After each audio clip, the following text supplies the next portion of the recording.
Hello, Morning Rush regulars. It's Jonathon Rush taping Tumbleweed. Whoa.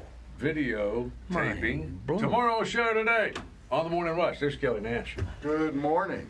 So tomorrow morning, bright and early at 6:30, that's your last chance to win. You'll be the last fan standing. We've got tickets for you. You'll be standing right next to the stage when Carrie Underwood takes the stage at the Colonial Life Arena. Tomorrow morning at 6:30.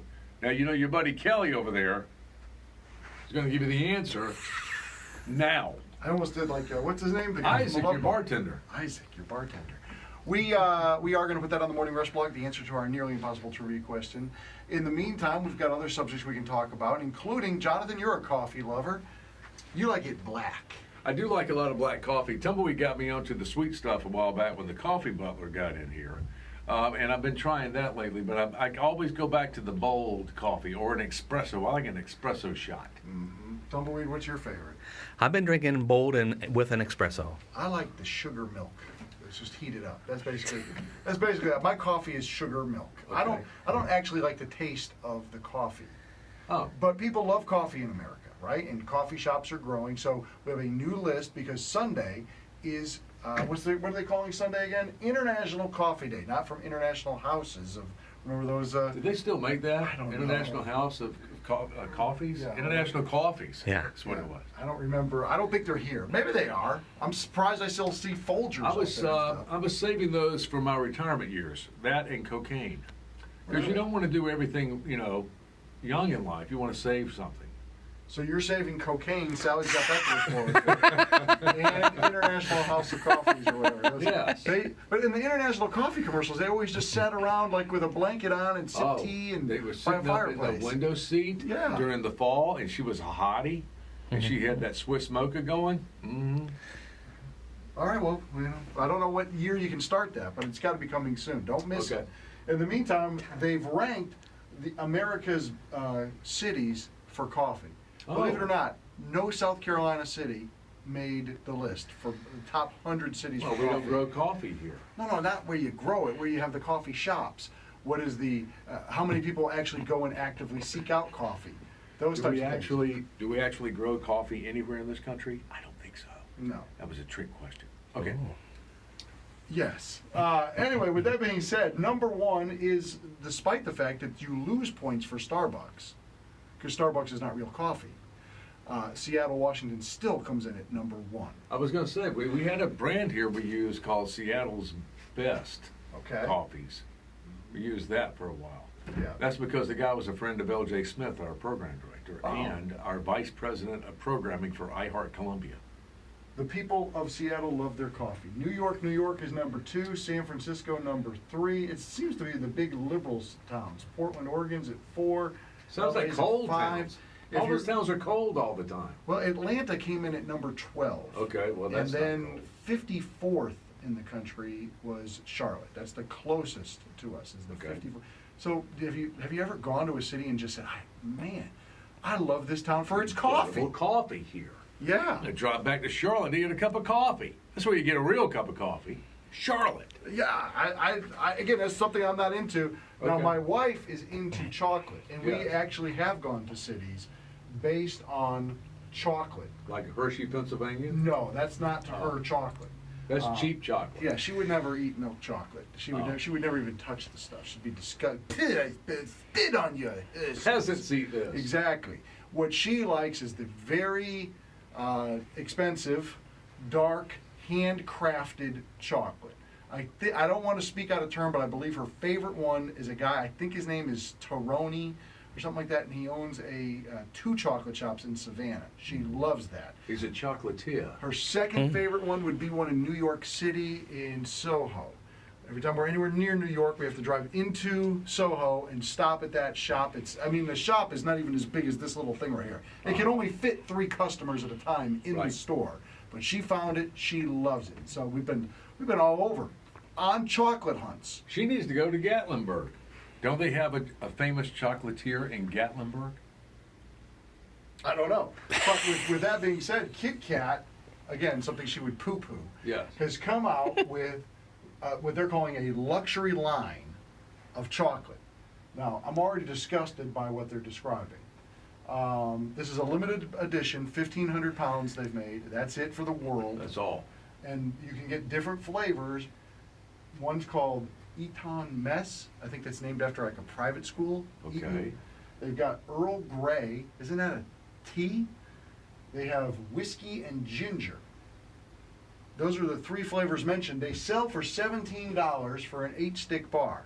But if that's not enough money for you, Jonathan, they've also upgraded to another one that has a 6 sticks of chocolate bathed in gold leaf. And that's Yes. $30 Yeah. for a Kit Kat bar. It's very European, the gold leaf. What is the most you would pay for a candy bar? Well, and today, wasn't it Reese's? Reese's, I think? You'd love this. You mentioned Reese's yesterday. Yeah.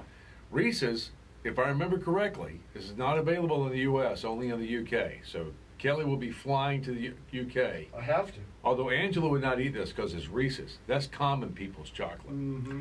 So Reese's, I believe, is filling their peanut butter cups with all kind of whacked out flavors at your request. Now, it is very pricey, but you can fill it with anything you want. If I heard the news report earlier, so we got huge chocolate news all over the place as we get close to Halloween, I suppose. On the Morning Rush blog, we didn't get a chance to do the good news story of the day because of our Carrie Underwood contest that we did this morning at 8:10. Now, tomorrow is going to be at 6:30. But the good news story of the day, I just wanted to share it with you briefly, is 2 high school football players up in Pennsylvania, KDKA reports on it, where it is a high-scoring affair, very equally matched 2 high school football teams on Friday night. One of the teams scored with 5 seconds left to make the score 55-54. They, instead of going for the extra point to tie it, they decided to try to have the walk-off win with a 2-point conversion. They didn't get it. Oh, no. So obviously, one team's dejected. Right. The other team is going crazy, running off the field, going nuts. Sure. One of the players from the other team noticed, from the winning team, noticed that one of the losing players had severely hurt his ankle. Ooh. His teammates don't notice because they're just like this, walking off the field all dejected. So he runs back over, picks the kid up, and starts carrying him off the field. And people were just blown away by that. Sure. This kid would leave his teammates in their celebration and try to come help this other kid. So they're a great example. Now they have a budding friendship going on, obviously, and the interview with the players and the parents of all involved and stuff. It's up on the Morning Rush blog. It's a great story if you want to see.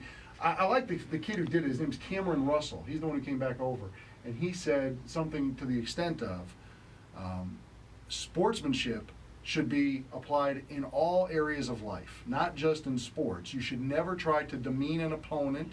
You should always try to help others whenever possible.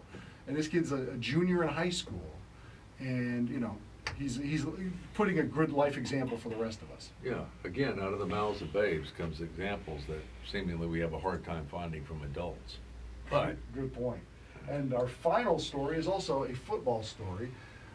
This was a crazy story about 10 days ago, I guess it was, maybe a little longer. The ESPN was doing their game day, college game day, live from Iowa.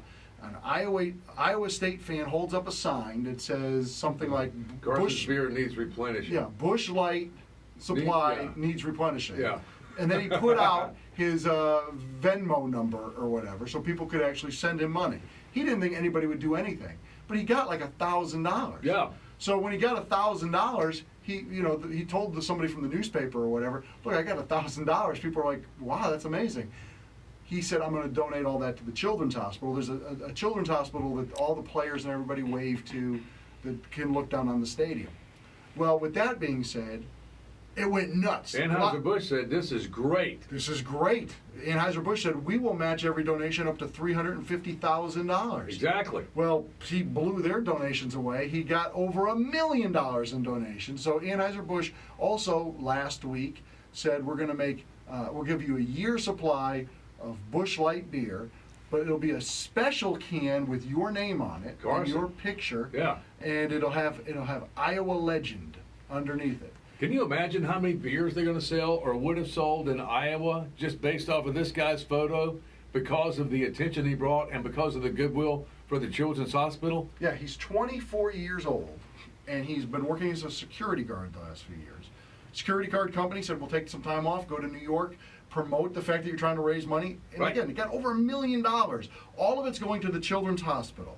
And then yesterday, the Des Moines Register decided to, as they said, a casual look at his social media pages revealed that in 2011, 8 years ago, when the 24-year-old was 16 years old, he had two highly offensive tweets. And they were highly offensive. I don't even want to repeat them. But even he would admit that. Well, he's disgusted by his tweets. And as he Sure. said, when you're 16, What do you know? you don't know anything. I sincerely apologize for those tweets that, again, I tweeted 8 years ago to my followers, which at that point had like 11 people following him. Right. But that's not an excuse. It's just to say that since then, I've been doing a lot of charity work. I've been doing a lot of good things. Doesn't make any difference. Anheuser-Busch has put out a disclaimer. We are severing our relationship with him. We are disgusted by his social media tweets that don't line up with our core values. And other people are coming out and slamming him. This whole idea, Jonathan, of what we call cancel culture, that if at any point in your past you did something that was highly offensive or even illegal, that there's no forgiveness for it. To me, it's just heartbreaking what we're doing to ourselves as Americans. Well, in the newspaper, typical of a damn newspaper, it went for a casual review. Yeah. No, they didn't. Had to They scroll through 8 years. Right. They went looking for something they could use to create a controversy, and they found it. And you know what's funny is, if you get arrested, if Tumbleweed got arrested when he was 16 years old, let's say he hijacked a car and drove to Charleston to meet some guy he was talking to on Snapchat. Not that Tumbleweed would do that, but let's say that happened, okay? So let's make it even worse. Let's say he stole his daddy's car, drove to Charleston, held up a bank, came back and spent all the money at the Angry Kitty with Robert Ford. Okay, let's say all that happened, okay? Now, if he goes to juvie when he turns 18, his arrest record is hidden. Now you get a fresh start. But this guy was 16 and tweeted out two things, and we're not going to be happy until we drive this guy to hanging himself. Yeah, as the guy said, I was trying to imitate Tosh.0 when I was doing these Twitter. Now, Tosh.0 still has a show. Right. And I'm not saying that Tosh.0 shouldn't have a show. He says highly offensive things all the time. That's his style of humor. And some people enjoy it. And, it's kind of like the Howard Stern show was for years. It was highly offensive, the shock value of it, so on and so forth. But, like you said, when you're 16, even if I was 60 and I did something highly offensive, whatever that may have been, and there is no excuse for age at that point, 10 years, whatever it is in the future, I've apologized for it, or we've forgotten about it. You go back and drag it up. The fact that he's been living his life volunteering, helping people, doing all kinds of wonderful things in the community, they don't care about that. They're all distancing themselves from him. Look what happened to Trudeau, for Pete's sake. The guy was in a party. He went to a theme party, Aladdin Nights or something. He goes as Aladdin, and to make himself look more like Aladdin, he darkens his skin. Well, now he's having to answer for all that. And I'm like, brother, we take this totally out of context. We take it from years ago, and we find anything we can to drag other people down. What the heck are we doing? Why are we doing this? Well, here's my theory, though. Yeah. Cancel culture isn't real. And what I mean by that is Anheuser-Busch and these other companies that are trying to distance themselves from him are doing so because they're getting a lot of feedback. Like, this guy's a monster, yada, yada, yada. I believe it's a very small percentage of people who feel that way. That most Americans, and when I say most, I mean 90% or more, are not concerned about things that you were doing a decade ago or when you were in middle school or high school. They're concerned about how you're living your lives today. And unfortunately, because of social media, you can create what appears to be a large resistance to something or a large pushback on something when it's really not large at all. We saw this play out less than a week ago. How many people online signed up to storm Area 51? Oh, yeah. It was like 2 million people. How many people showed up? It was like 25 drunk guys. That's it. They were all wearing alien heads. Social media is not the world. It's just a very loud world hiding behind a screen, much like Tumbleweed is right now. Yeah, Tumbleweed. See, he's part of it. The social media is not the real world. So I think tomorrow morning, 7:15, that would be a hot topic for us. Are you one of those people who, and we'll try to present it fairly on the air, we won't lean either way, Here's the facts. This happened, this happened, this happened. Should this man not only have to apologize, which he's already done, but should he not be allowed to be a part of the discussion on how to help children moving forward? Now, is this a great lesson to keep in mind for young people as to what you put up? Yeah. Should you go and probably sanitize your own pages? Yeah. Because employers look at all that. We all know that people use your social media now as a way to see what you really act like, at least in the social world, as if that's a reflection of you now in the real world when you're actually interfacing with people maybe face to face. But that's definitely a problem, and I've told my boys before, they'll tweet something out and go, you really ought to take that down. But we'll talk about all that tomorrow morning. Hey, we've gone way too long today talking about tomorrow's show today for the Morning Rush. Call us at 978-9267 to win the tickets and to chime in, or reach out and touch us on social media.